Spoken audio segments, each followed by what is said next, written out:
Hello, this is Nicholas. How are you? It's a little different today going live. I'm trying out a new little feature here on the YouTube app. And this type of live stream will go out on the short feed. People are going to find it this way. Hopefully, my followers just find it automatically. I'm going to know here really soon. I quickly want to talk about the new moon in Aquarius that's going to happen on February 9th. I'm on the Pacific time zone, so we're dealing with 2:59 p.m. is when it happens exactly. The new moon in Aquarius is a electrifying one. I don't think it's a calm new moon, and I will get to the reasons why in a second. While I am making this, the moon is in Aquarius. For those who are astrologers who will follow astrology, you'll know about lunations, as we call them, new moon, full moon, and the steps in between. We do this every month.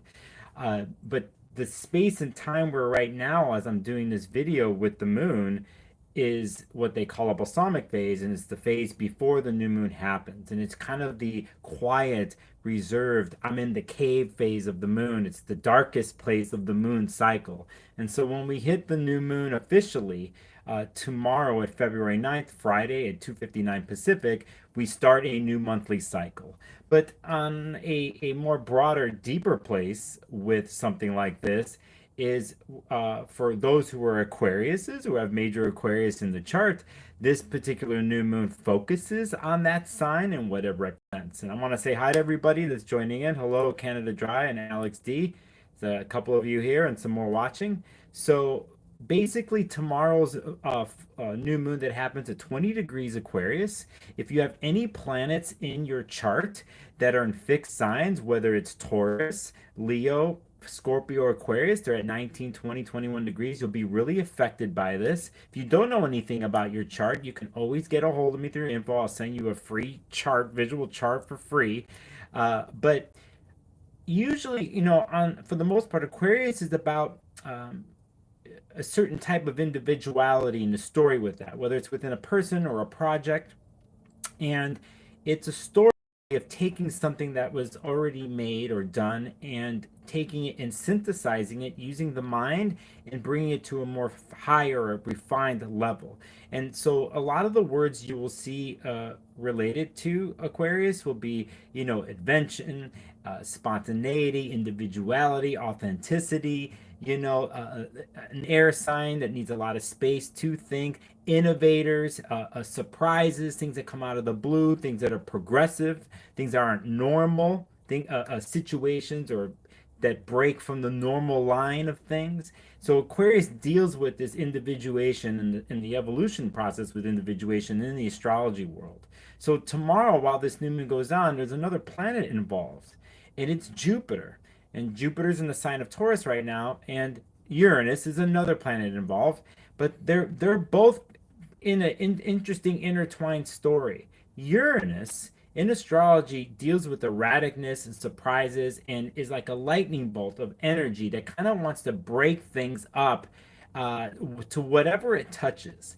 And it is touching this new moon in Aquarius. So there is a theme here this whole week that's been building that's into this particular new moon. And it has to do with old established patterns even in the Aquarius part of your chart that want to change or break or to shatter off. And Uranus is at a 90-degree angle. They call this a square. So if you picture we're at a four-way stop sign, and here's all the Uranus, the new moon and the sun are going through the stop sign, and here comes Uranus, and they collide. In astrology, it's a square and it's a challenge moment. It's bringing situations in where something has to change in order for it to move forward and to survive. And squares can be very tough for people if they're especially rooted in old habits, and on a deeper level those habits or situations need to move and change. And Uranus does it in a surprising way, a rebellious way. So there's a rebelliousness and erraticness and unpredictability here with this new moon.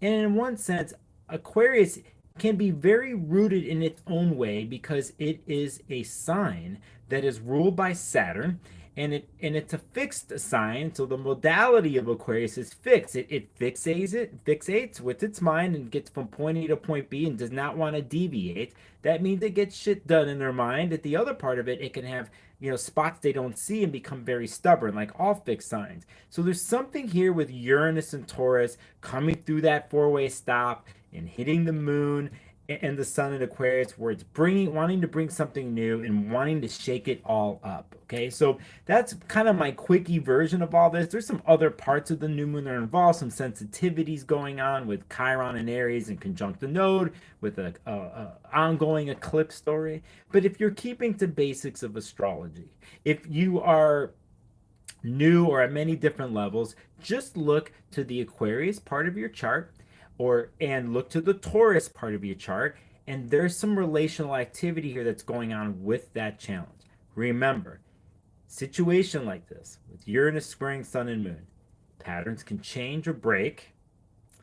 What is traditional or what has become traditional, habitual, can shatter or bring a story, hopefully a revelation. That idea in the Aquarius part of your chart, that's something in wanting the need to individuate in that part of your chart, to break off, to bring something new. So it could be surprise for others, but it could be a surprise for you. But you might already know what that is, and you might have already had this in play for yourself in your mind. And we get to a place with the new moon where we get to seed actions, we get to seed the vision. And in one sense, the rest of this month is connected to this new moon in this week, and how that will play out, how the breaking of patterns will change in the Aquarius part of your chart. What is the traditional thing that's not function anymore that needs to change, right? So when we get to next week, we're going to have more planets enter the sign of Aquarius and start to hit these areas that I'm talking about. So we have a month of very interesting shifting going on, and leading up to March and April, which is eclipse season. So I'm going to look at chat here and say hi to everybody. Hello, Mandy Bailey, Scorpio Muse, good to see you. Thank you for the super chat, Canada Dry. Thank you very much for your support. I think, oh yeah, I just did something there. But yeah, for those watching, I thought I'd try to do something here different. It's a new feature that's given the creators here on YouTube. So I wasn't going to go live or do anything because of many of you who know me, checked out my live stream from Sunday where I talked about this week's transits. And I'm also, I'm probably going to run into people here that have never seen me before, and you're watching on your shorts feed. You're either on your phone, or there's people watching shorts feeds on TVs now. YouTube is pushing TV huge because people are watching on their big monitors at home. So part of the reason why I did this as an experiment. But again, just keywords before I take off here. Pattern changing. Pattern breaking. Pattern breaks. Patterns break. What is traditional wants change. Can be shattered. Could be coming out at you, the lightning bolt. You could be shooting lightning bolts out. But the premise and theme of this new moon to remember, and as a piece of advice, is if you know inherently that there's certain fundamental rooted changes in the Aquarius part of your chart and the Taurus part of your chart that need to happen, that can you accept that no matter how hard it is, no matter how hard the 90-degree challenge is, can you come to terms with the reality of the situation? Inherently, in the end, Capricorn and Aquarius, which we've had a lot of stories dealing with the planets in that sign for the last month and this month, inherently, they're ruled by the planet Saturn. And it does have to do with structure and discipline and consistency.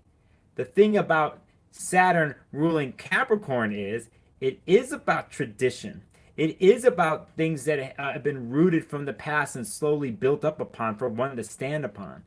But the next sign, Aquarius, even though it's ruled by Saturn, it wants to break from tradition, but still needs to structure. But this time, the structure is innovative. It's something new. And in a sense, not tied to anybody else per se, but tied to yourself and the journey and of how you individuate and how your authenticity comes through.